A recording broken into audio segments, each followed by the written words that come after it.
வணக்கம். அதிரடியின் இன்றைய பிரதான செய்திகள். முதலில் தலைப்புச் செய்திகள். அரசாங்கத்திற்கு எதிராக ஒன்று சேர்ந்த ஆயுத குழு பரபரப்பு தகவல் ஒன்றை வழங்கிய அர்ச்சுனா எம்பி. திடீரென விசாரணைக்கு அழைக்கப்பட்ட நாமல் பாதாள குழுவுடன் நேரடி தொடர்பு, பல்வேறு திசைகளில் பாயும் விசாரணை. பாடசாலை மாணவிக்கு நேர்ந்த மோசமான செயல், வயிற்றில் வளரும் குழந்தை, கணவர் தொடர்பில் வெளியான தகவல், நடந்தது இதுதான். புலனாய்வு தகவல் கிடைத்தும் கண்டுகொள்ளாத அதிகாரிகள், ஈஸ்டர் தாக்குதல் வழக்கில் புதிய திருப்பம், அடுத்தடுத்து வெளிவரும் உண்மைகள். அடுத்தடுத்து வசமாக சிக்கும் ராஜபக்ச குடும்பம், மஹிந்தவின் மனைவி தொடர்பில் வெளியான திடுக்கிடும் தகவல்கள், செய்யப்பட்டுள்ள புதிய முறைப்பாடு. தமிழர் பகுதியில் 15 வயது பணிப்பெண்ணுக்கு இரவோடிரவாக நடந்த மோசமான செயற்பாடுகள், அடுத்தடுத்து கசிந்த அதிர்ச்சி தகவல்கள். இசாரா செவ்வந்திக்கு திடீரென நீதிமன்றம் பிறப்பித்த உத்தரவு, தொடரும் பாதாள உலக அலசல்கள், பல்வேறு திசைகளில் பாயும் விசாரணை. கொழும்பில் திடீரென சுற்றி வளைக்கப்பட்ட மசாஜ் நிலையம், உள்ளே நடந்த மோசமான செயற்பாடுகள், அதிரடி காட்டிய போலீசார். தொடர்வன விரிவான செய்திகள். விரிவான செய்திகளுக்கு செல்லும் முன்னர் இது போன்ற செய்திகளை உடனுக்குடன் அறிந்து கொள்ள எமது அதிரடி சேனலை சப்ஸ்கிரைப் செய்து கொள்ளுங்கள். பிரஜாசக்தி என்ற தேசிய வேலை திட்டத்தின் பெயரில் ஆட்களை சேர்த்து அரசுக்கு எதிரான செயற்பாடுகளை முன்னெடுத்து அவர்களுக்கு ஆயுதங்கள் வழங்க அரசாங்கத்தில் உள்ள ஒரு அரசியல் கட்சி திட்டமிட்டு வருவதாக நாடாளுமன்ற உறுப்பினர் அர்ச்சுனா ராமநாதன் குற்றச்சாட்டு முன்வைத்துள்ளார். அண்மையில் கொழும்பில் ஊடகவியலாளர்களுக்கு கருத்து தெரிவிக்கும் போது அவர் இதனை குறிப்பிட்டுள்ளார். மேலும் அவர் கூறுகையில், இவர்கள் திட்டம் என்ன என்பது எங்களுக்கு தெளிவாக தெரியாது. ஆனால் மக்கள் இந்த அரசாங்கத்தை வெறுக்க தொடங்கும் போது 1988 தொடக்கம் 89 காலத்தை போல ஆயுதம் மீண்டும் நிலை உருவாகலாம். நான் கூறுவதே நம்பவில்லை என்றால் 2027 ஆண்டு அல்லது 2028 ஆண்டுகளில் அதனை நீங்கள் நேரடியாக காண்பீர்கள். 2029 ஆண்டில் 159 நாடாளுமன்ற உறுப்பினர்களில் ஜேவிபி கட்சிக்கு 20 உறுப்பினர்கள் கூட இருக்க மாட்டார்கள். இவர்களின் தற்போதைய செயற்பாடுகளின் விளைவாக இது தவிர்க்க முடியாததாகும். மக்கள் அரசாங்கத்தை வெளியேற்ற முயற்சிக்கும் போது இவர்கள் மக்களுக்கு எதிராக ஆயுத போராட்டத்தில் ஈடுபடுவது உறுதி.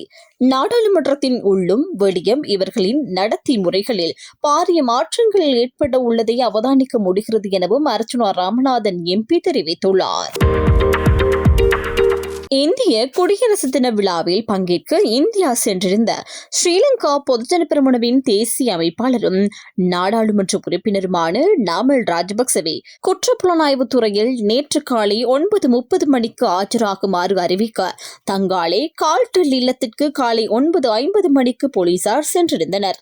துறைமுகம் தொடர்பான போராட்டம் தொடர்பில் நிலுவையில் உள்ள வழக்கு குறித்து ஹம்பாந்தோட்டை நீதிமன்றத்தில் அறிவித்த பின்னரே நாமல் ராஜபக்ச இந்தியாவுக்கு சென்றதாக கட்சியின் மூத்த உறுப்பினர் சாகர காரியவசம் தெரிவித்தார். மேலும் நீதிமன்றத்திற்கும் காவல்துறைக்கும் தகவல் வழங்கிய பிறகே அவர் நாட்டை விட்டு வெளியேறியதாகவும் அவர் குறிப்பிட்டார்.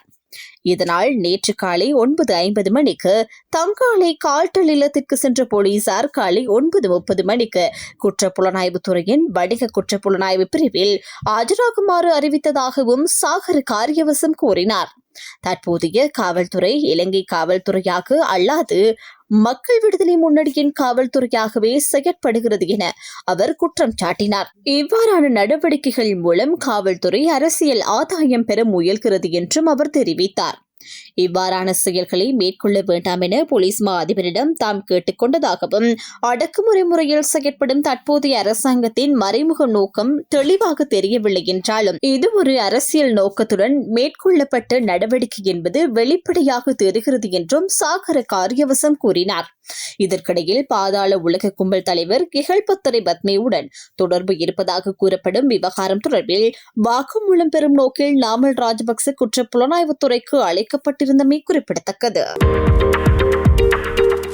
முன்னாள் ஜனாதிபதி மஹிந்த ராஜபக்சவின் மனைவி ஹிராந்தி ராஜபக்சவுக்கு எதிராக லஞ்ச ஊழல் விசாரணை ஆணைக்குழுவில் முறைப்பாடு அளிக்கப்பட்டுள்ளது. கொழும்பு மியூசியஸ் கல்லூரிக்கு அருகிலுள்ள வீடொன்றை கொள்வனவு செய்ததில் முறைகேடுகள் இடம்பெற்றுள்ளதாக கூறி ஊழலுக்கு எதிரான அமைப்பு இந்த முறைப்பாட்டை தாக்கல் செய்துள்ளது.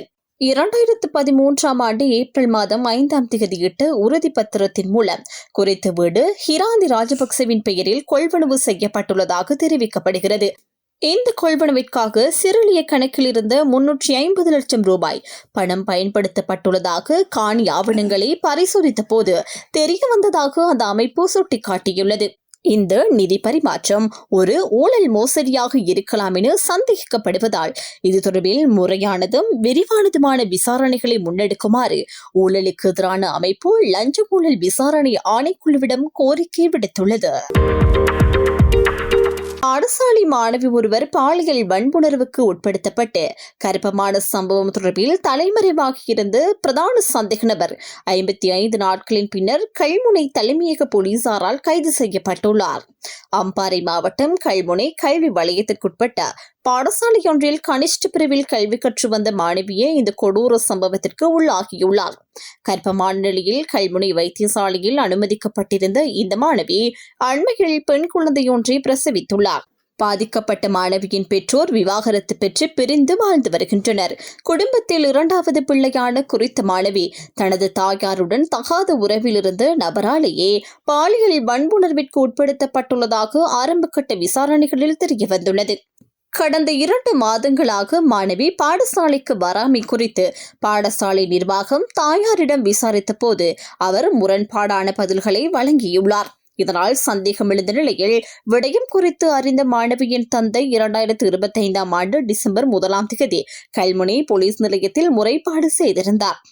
அந்த முறைப்பாட்டின் அடிப்படையில் கல்முனை தலைமையக போலீஸ் நிலையத்தின் பெண்கள் மற்றும் சிறுவர் பிரிவு அதிகாரிகள் விசாரணைகளை முன்னெடுத்தனர். இந்த சம்பவத்திற்கு உடந்தையாக இருந்ததாக கூறப்படும் குற்றச்சாட்டின் பேரில் மாணவியின் தாயார் முன்னதாக கைது செய்யப்பட்டு பின்னர் பிணையில் விடுவிக்கப்பட்டுள்ளார். இதனிடையே சம்பவத்தின் பிரதான சந்தேக நபரான 45 வயதுடையதும் 2 பிள்ளைகளின் தந்தையுமான நபர் தலைமறைவாக இருந்த நிலையில் சுமார் 55 நாட்களின் பின்னர் போலீசாரால் கைது செய்யப்பட்டுள்ளார். கல்முனை பிராந்திய உதவி போலீஸ் அத்தியட்சகர் MK இப்னு அசாரி வழிகாட்டுதலின் கீழ் கல்முனை தலைமையக போலீஸ் நிலைய பொறுப்பதிகாரி லசந்த கழுவாராய்ச்சி தலைமையில் பெண்கள் மற்றும் சிறுவர் பிரிவு போலீசார் மேலதிக விசாரணைகளை மேற்கொண்டு வருகின்றனர். வீட்டு பணிப்பெண்ணாக பணியாற்ற சென்ற 15 வயதுடைய சிறுமியை பாலியல் துஷ்பிரயோகம் செய்த சந்தேகத்தின் பேரில் 37 வயதுடைய நபர் ஒருவரை போலீசார் கைது செய்துள்ளனர். இந்த சம்பவம் கல்முனை தலைமையக போலீஸ் பிரிவுக்குட்பட்ட புறநகர் பகுதியில் இடம்பெற்றுள்ளது. கடந்த 2026ஆம் ஆண்டு ஜனவரி மாதம் 18ஆம் தேதி பெறப்பட்ட முறைப்பாட்டின் அடிப்படையில் கல்முனை தலைமையக போலீஸ் நிலையத்தில் சிறுவர் மற்றும் பெண்கள் பிரிவு விசாரணைகளை ஆரம்பித்திருந்தது. அதன்படி மலேக பகுதியைச் சேர்ந்த 15 வயது மதிக்கத்தக்க சிறுமி இந்த சம்பவத்தில் பாதிக்கப்பட்டுள்ளதாகவும் தற்போது கல்முனை பிரதேசத்தில் உள்ள வைத்தியசாலையில் சிகிச்சை பெற்று வருவதாகவும் தெரிவிக்கப்படுகிறது. 2026ஆம் ஆண்டு ஜனவரி மாதம் 15ஆம் தேதி குறித்த வீட்டில் பணிப்பெண்ணாக கடமையாற்றிக் கொண்டிருந்த போது இரவு நேரத்தில் சந்தேக நபர் தன்னை அழைத்து சென்று பாலியல் துஷ்பிரயோகம் செய்ததாக அந்த சிறுமி போலீசாரிடம் வாக்குமூலம் வழங்கியுள்ளதாக ஆரம்பகட்ட விசாரணைகளில் இருந்து தெரிய வந்துள்ளது. இதனையடுத்து சம்பவத்துடன் தொடர்புடைய 37 வயதுடைய சந்தேக நபர் கைது செய்யப்பட்டுள்ளதுடன் அவரை கல்முனை நீதவான் நீதிமன்றத்தில் ஆஜர்படுத்துவதற்கான சட்ட நடவடிக்கைகளை போலீசார் மேற்கொண்டு வருகின்றனர். இந்த சம்பவம் தொடர்பான மேலதிக விசாரணைகள் கல்முனை பிராந்திய உதவி போலீஸ் அத்தியட்சகரின் அறிவுறுத்தலின் பேரில் கல்முனை தலைமையக போலீஸ் நிலைய பொறுப்பதிகாரியின் தலைமையில் அந்நிலையத்தின் சிறுவர் மற்றும் பெண்கள் பிரிவினரால் தொடர்ந்து முன்னெடுக்கப்பட்டு வருகின்றன. கனேமுள்ள சஞ்சீவ கொலை சம்பவம் தொடர்பில் கைது செய்யப்பட்டு தற்போது விசாரணைக்காக தடுத்து வைக்கப்பட்டுள்ள இஷாரா செவ்வந்தியை மேலும் 90 நாட்கள் தடுப்பு காவலில் வைத்து விசாரணை நடத்த அனுமதி வழங்கப்பட்டுள்ளது. கொழும்பு குற்றப்பிரிவு இந்த அனுமதியை பெறுவதற்காக கொழும்பு தலைமை நீதவான் அசங்க எஸ் போதரகம முன்னிலையில் 23ஆம் தேதி கோரிக்கை முன்வைத்தது. சம்பவம் தொடர்பில் கொழும்பு குற்றப்பிரிவு வழங்கிய விளக்கங்களை கருத்தில் கொண்டு நீதிமன்றம் இந்த உத்தரவை பிறப்பித்துள்ளது. சந்தேக நபருக்கு முன்னர் வழங்கப்பட்ட 90 நாள் தடுப்பு காவல் உத்தரவு 15ஆம் தேதியுடன் முடிவடைந்த நிலையில் மேலதிக விசாரணைகள் தேவை என கருதி மேலும் 90 நாட்கள் தடுப்பு காவலில் வைக்க அனுமதி பெறப்பட்டுள்ளதாக கொழும்பு குற்றப்பிரிவு தெரிவித்துள்ளது. இதனுடன் தொடர்புடைய மேலும் 8 சந்தேக நபர்கள் தற்போது வெளிநாடுகளில் இருப்பதாகவும் அவர்களை கைது செய்வதற்கான நடவடிக்கைகள் ஆரம்பிக்கப்பட்டுள்ளதாகவும் நீதிமன்றத்துக்கு அறிவிக்கப்பட்டுள்ளது. அதன்படி 29வது சந்தேக நபரான ஷம்பத் அசேன் மதுகம ஷான் என அழைக்கப்படும் ஷான் ஹரோஷ் 32வது சந்தேக நபரான படுவந்தே ஷாமர் மற்றும் 33வது சந்தேக நபரான துபாய் சுத்தா ஆகியோருக்கு எதிராக சிவப்பு அறிவிப்புகளை பிறப்பிக்க நடவடிக்கை எடுக்கப்பட்டுள்ளதாக கொழும்பு குற்றப்பிரிவு தெரிவித்துள்ளது. இதேவேளை இந்த வழக்கு விசாரணைக்கு அழைக்கப்பட்ட போது 4 சந்தேக நபர்கள் திறந்த நீதிமன்றத்தில் முன்னிலையாகி இருந்த நிலையில் ஏனைய சந்தேக நபர்கள் ஜிஎம் தொழில்நுட்பம் மூலம் நீதிமன்றத்தில் முன்னிலையாகியுள்ளனர்.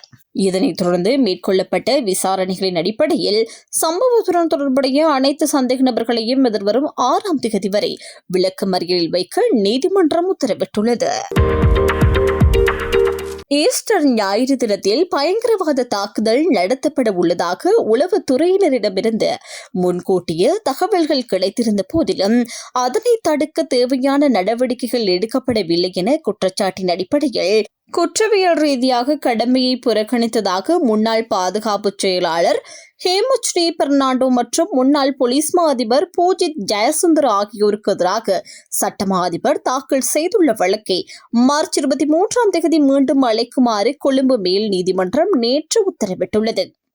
இதற்கு முன்னர் இந்த வழக்கு 3 அடங்கிய மேல் நீதிமன்ற நீதிபதிகள் குழாம் முன்னிலையில் விசாரணைக்கு எடுத்துக் கொள்ளப்பட்டிருந்தது. எனினும் தற்போது இந்த வழக்கை விசாரிக்க வேண்டிய 3 அடங்கிய நீதிபதிகள் குழாம் பெயரிடப்படாத காரணத்தினால் வழக்கு மார்ச் 23ஆம் தேதி மீண்டும் அழைக்கப்படும் என மேல் நீதிமன்ற பதிவாளர் அறிவித்துள்ளார்.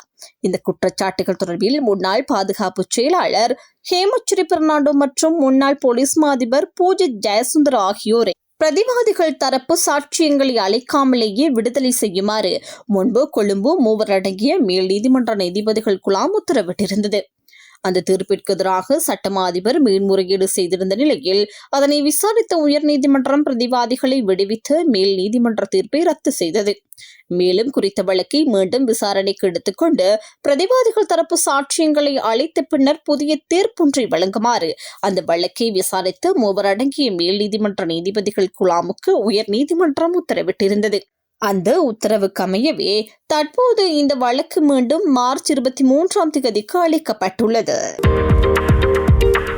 கொழும்பு பேலியகொடை தோரணசந்தி பகுதியில் மசாஜ் நிலையம் என்ற போர்வையில் இயங்கி வந்ததாக கூறப்படும் ஒரு விபச்சார விடுதியில் மேற்கொள்ளப்பட்ட சுற்றிவளைப்பில் 3 பெண்கள் பேலியகொடை போலீசாரால் நேற்று முன்தினம் ஞாயிற்றுக்கிழமை மாலை கைது செய்யப்பட்டுள்ளனர். பேலியகொடை போலீசாருக்கு கிடைத்த ரகசிய தகவலின் அடிப்படையில் இந்த சுற்றிவளைப்பு மேற்கொள்ளப்பட்டதாக போலீசார் தெரிவித்துள்ளனர். இதன்போது அந்த மசாஜ் நிலையத்திலிருந்து 3 பெண்களும் கைது செய்யப்பட்டுள்ளதுடன் அவர்களில் அந்த நிலையத்தின் பெண் உரிமையாளரும் அடங்குவதாக போலீசார் கூறியுள்ளனர்.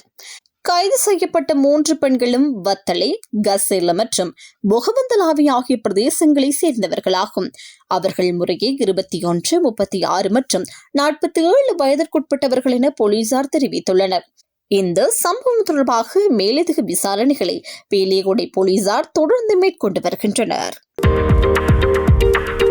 இத்துடன் அதிரடியின் இன்றைய பிரதான செய்திகள் நிறைவடைகின்றன. எமது செய்தி தொடர்பான உங்களுடைய கருத்துக்களை மறக்காமல் கமெண்டில் பதிவிடுங்கள். மேலும் இது போன்ற செய்திகளை உடனுக்குடன் அறிந்து கொள்ள எமது அதிரடி சேனலை சப்ஸ்கிரைப் செய்து கொள்ளுங்கள்.